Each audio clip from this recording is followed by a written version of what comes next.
Welcome to the Mother-Daughter Ish podcast. It's your mama's favorite podcast. And the podcast your daughter always wanted. This is Miss Dawn. And Angelique. From the 713. Houston, y'all. Get connected and stay connected weekly as new shows debut on Sunday, Wednesday, and please check out our Saturday Out and About showcases. Enjoy the show. Please subscribe, like, share, comment, and tell every woman on the planet that you know about our show. Here's our show for today. Mothers and daughters, let's talk about something that is really, really, really important for you to be able to continue to move forward in whatever you are doing. Let's talk about burnout. Burnout is one of those things that once you realize it, typically it's too late. And what I mean by too late, I don't mean too late to reverse, but too late for you to put a plan together when there should have been a plan together all along.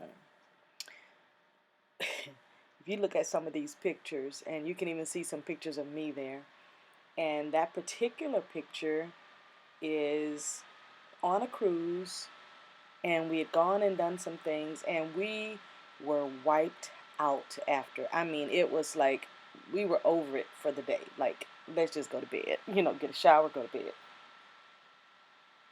Burnout is not one of those things that it just sneaks up on you and you won't feel the effects. You're going to feel the effects. A couple of the effects you may feel is like fatigue. A couple of the effects you may feel is grogginess, mean.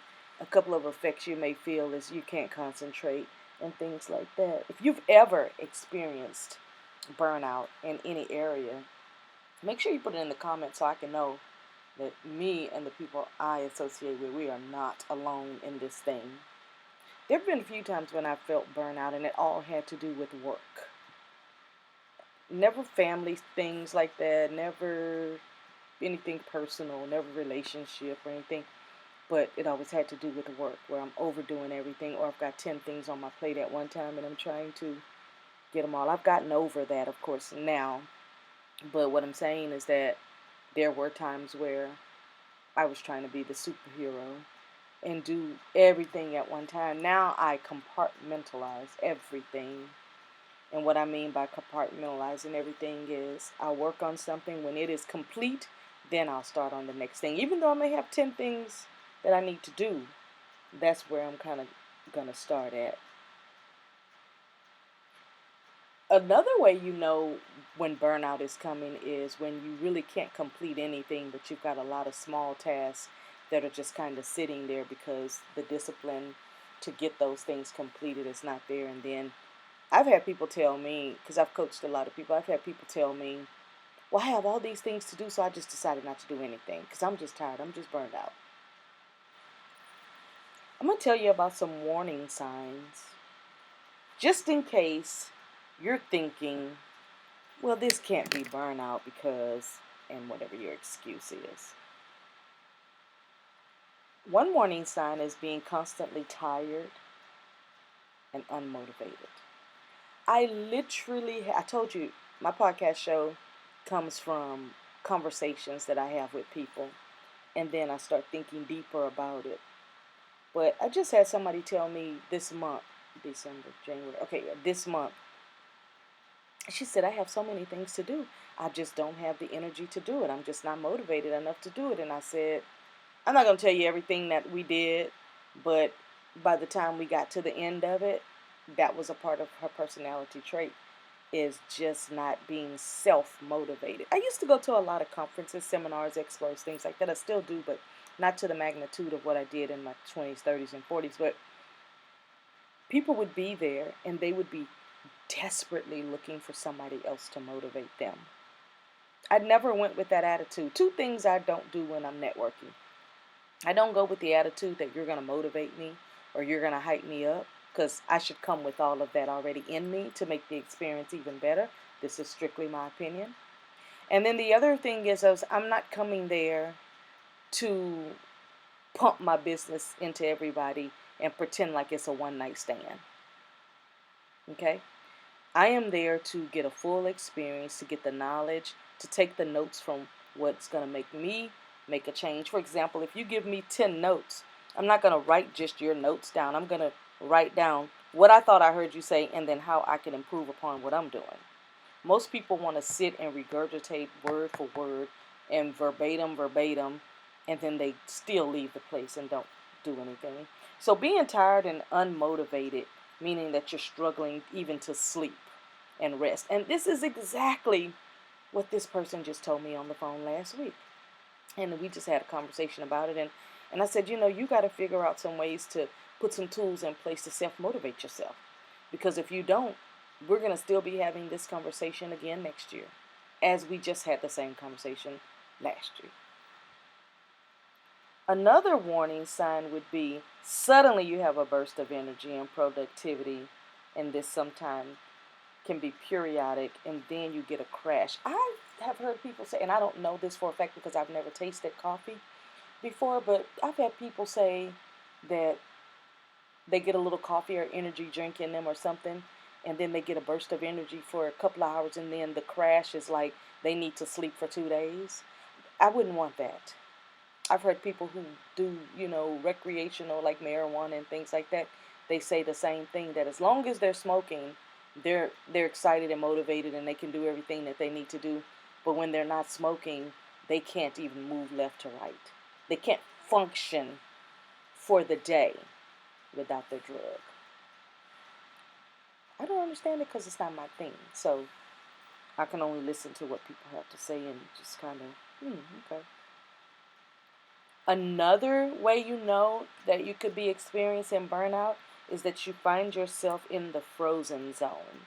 Meaning that example I just gave you, you got things that you could be doing to move the needle forward, but it's so many things. In your opinion, it could be 2 things and that's too many. It could be 10 and that's too many. But you get frozen and you just decide that now I'm just not going to do anything because I have too many things to do. So I'm not even going to start anything. You find yourself being cynical. Nothing really matters and nothing's really important. Again, if you're feeling frozen, you're not going to care about anything and you're just going to kind of be frozen. You know what frozen is? Like a block of ice. It just sits there until it melts. And you could literally have a meltdown yourself. When you start making careless mistakes, that's how you know you're burnt out. People used to ask me, well, when you do all-nighters, because I used to do all-nighters where if I'm working on something, I don't stop until I'm finished. And there were some contracts and some things that I would have to do, and they had certain requirements on them. And I would say, okay, this is going to be an all-nighter. Or if we're working on something that we've got to, whatever. There's been many times, and when I say that, I don't mean in the hundreds. I just mean there's been many times where I've been like, okay, this is an all-nighter. And then I know I was looking forward to the next full day of sleep, but I had to have certain things done by a certain time, whether it was last minute on the part of somebody giving me a deadline, or it was, from an audit or just whatever. But I've done all-nighters where once you start making careless mistakes, that's when you got to go to bed. I used to tell my business partner, well, I'll stay up until I start making mistakes and spelling stuff wrong and making little mistakes. Like the first mistake, I'll be like, the second mistake, I'm shutting everything down, I'm going to bed. Because that's when I know. I know at that point I have burnout. The next thing we're going to talk about is fatigue. Fatigue is like an inability to tap into your feelings of empathy and compassion. And when you start feeling like that, you're burned out. And, burnout can be on a personal level, like you're exhausted with a relationship. You're exhausted because your kids are running you crazy and being disobedient. It could be professional, where they've thrown so much work on you within a certain amount of hours, and it's not even realistic to get those things done because you work a 9 to 5 in between 9 and 5 with a 1-hour lunch break. There's just no way you can get the work done, but then your job depends on your productivity. That is stress right there. And that can also cause burnout for you. So start thinking about those things and put yourself in a situation where you're operating in actual reality. Because if you don't, then the people that are putting that stress on you, they will continue because you don't say anything.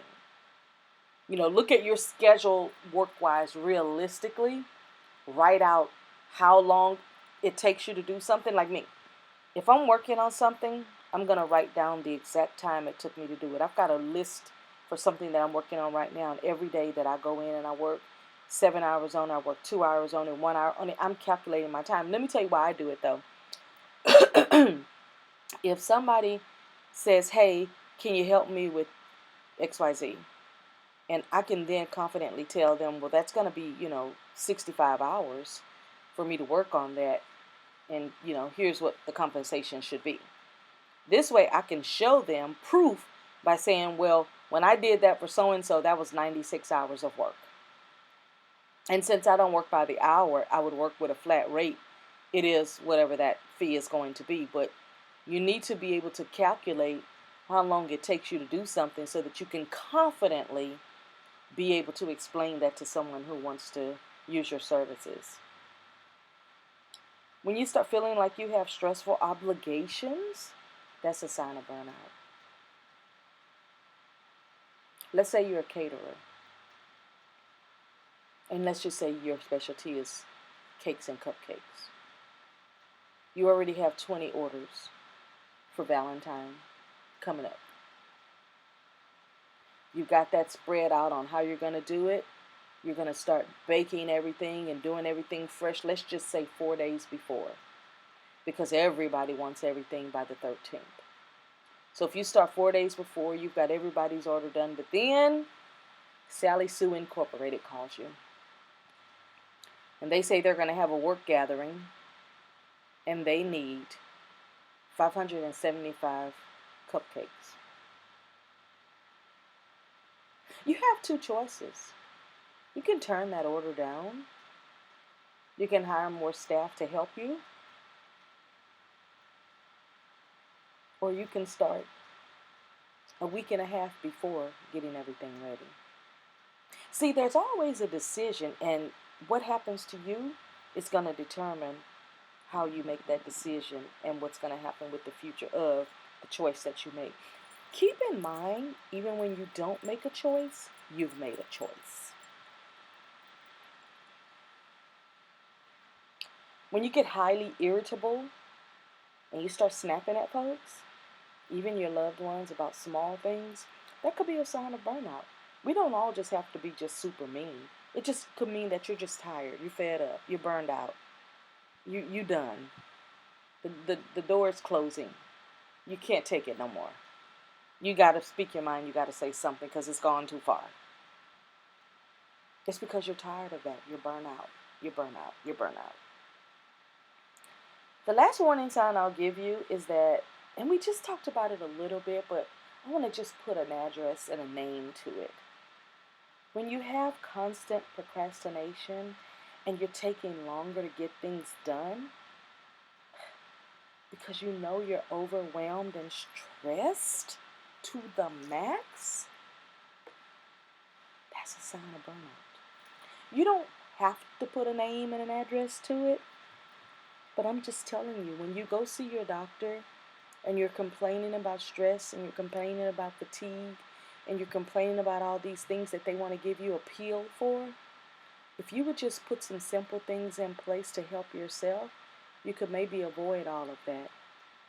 We just had a show a few days ago about the art of saying no, according to me, of course. And I want you to just think about if you can train yourself to say no more. It'll help you. But I will give you a warning if you decide to do that. You will become enemy number one. When people realize they can't use you anymore, you become an enemy. When you say no to people that you've been saying yes to all along just because of guilt, you're going to become their enemy. Because the first thing they're going to say is, well, you used to do it. Well, you did it for me in the past. So we're back to the teaching people how to treat you. That was on another show. If you want to avoid your health being negatively affected due to burnout, stress, overwhelm, put systems in place. Okay. Systems you can put in place could be no electronics on the weekend. You turn them off, you put them in a corner, you don't turn it back on for 24 to 48 hours. Another system you can put in place is do things right then. Like yesterday, My son came over to help me put a shelf up, and we were talking about something. And as soon as I said it, I said, let me go ahead and book it right now. I don't want to wait. I don't want to procrastinate. Let's do it now. Because, again, that's one thing that doesn't have to be added to my list. I've already got a running list of things that I'm completing. So I didn't want to add that to the list to remember to book something for him. Another system you can put in place other than doing things right then that won't take very much time, just to get it off your list of mental things or physical things to do on paper. Learn to say no more and mean it, and take action by not doing whatever you said no to. Complete one task at a time, and when that task is completed, then you move to the next one. Let's just give an example. Let's say you have 6 proposals that you have to submit. 2 of them have a deadline, the other 4 don't. Quite naturally, you would want to complete the one that has the closest deadline. Mark it off as complete. Move to the second one with the second deadline. Mark it off as complete.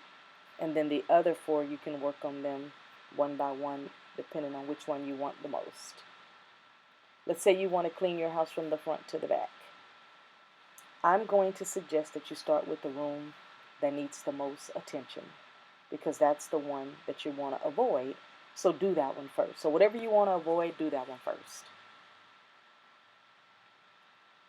Put something in place that's going to help you to train yourself to not feel the overwhelm and the stress and the burnout and all of those things, just simply by agreeing with yourself that you don't want any kind of health problems due to these type of things. And that comes to whether you work for someone else or you have your own company or you're a freelancer or whatever. Put boundaries in place. That's my show for today on burnout. I hope that does not land in your body, your mind, or your soul. I hope that the tips and the warning signs have helped you today, and I hope that you don't experience it. We're getting off to a really, really, really good new year. We are already got our budgets done, hopefully. We talked about that. We've already started thinking about our careers. We've already started thinking about our banking situations. We've already started thinking about how we can save more.